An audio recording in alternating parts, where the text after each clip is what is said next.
Hello po, tonight po ay gagawa tayo ng duck with char siu sauce o char siu duck. So ito po ang ating mga regado. Gagamit tayo ng duck, gagamit tayo ng sugar, honey, hoisin sauce, red wine. Wala tayong 5 spices, so gagamit ng 7 spices, saka soy sauce. Simulan po natin gawin yung sauce. So gagamit po tayo ng half a cup na hoisin sauce. Then gagamit po tayo ng 1/4 cup na honey.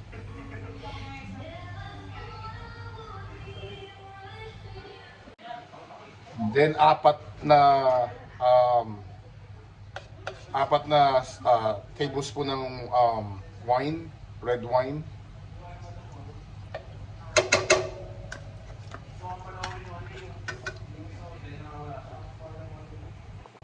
Gagamit po tayo ng 1 tablespoon na 7 spices.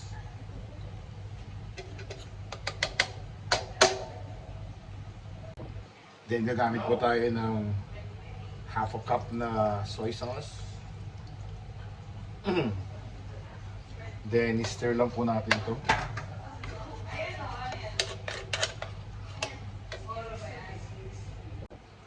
Then gagamit po ako ng mga 3 tablespoon na sugar.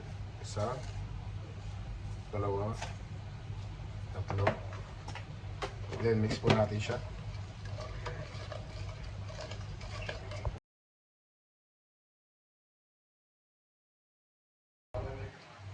Then lalagay po natin sa container yung duck natin. Then pour natin yung sauce.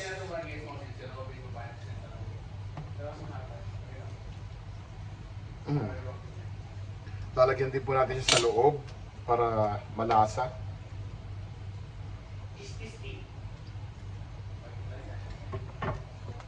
Then hayaan ko lang po ito na mamarinate 24 hours. Then since yung ilalim, mga after every 3 hours o 4 hours i-flip ko siya para both side maluto. Ma-marinate yung sauce. Ito na po yung neck ng duck. Sige po, balikan ko po kayo. So set ko po yung timer niya ng 1.5 hour. Tignan natin kung maluto medyo mas maaga, then i-aangat natin siya. Then tutodo natin siya 250 Fahrenheit. Then papainin natin yung both side, sa ilalim sa taas. Then lalagyan na po natin yung ating duck.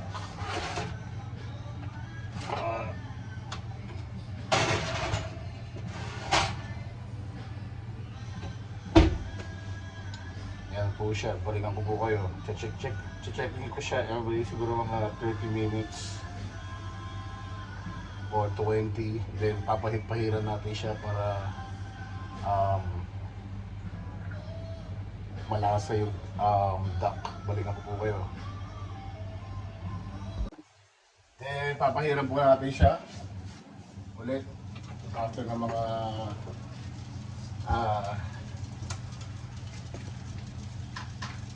20 minutes.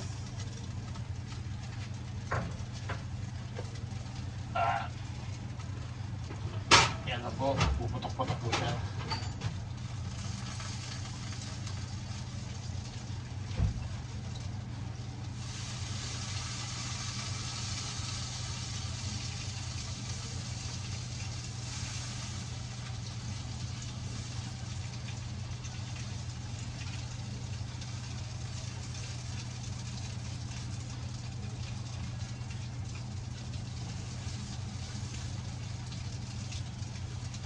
Babalik na rin ko ito mamaya-maya.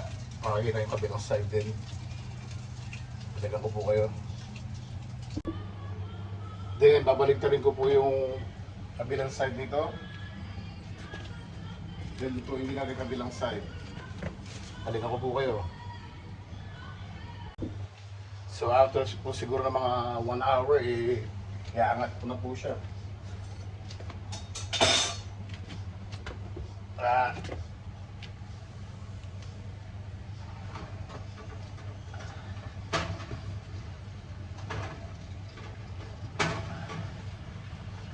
And set aside ko to. Balikan ko po kayo.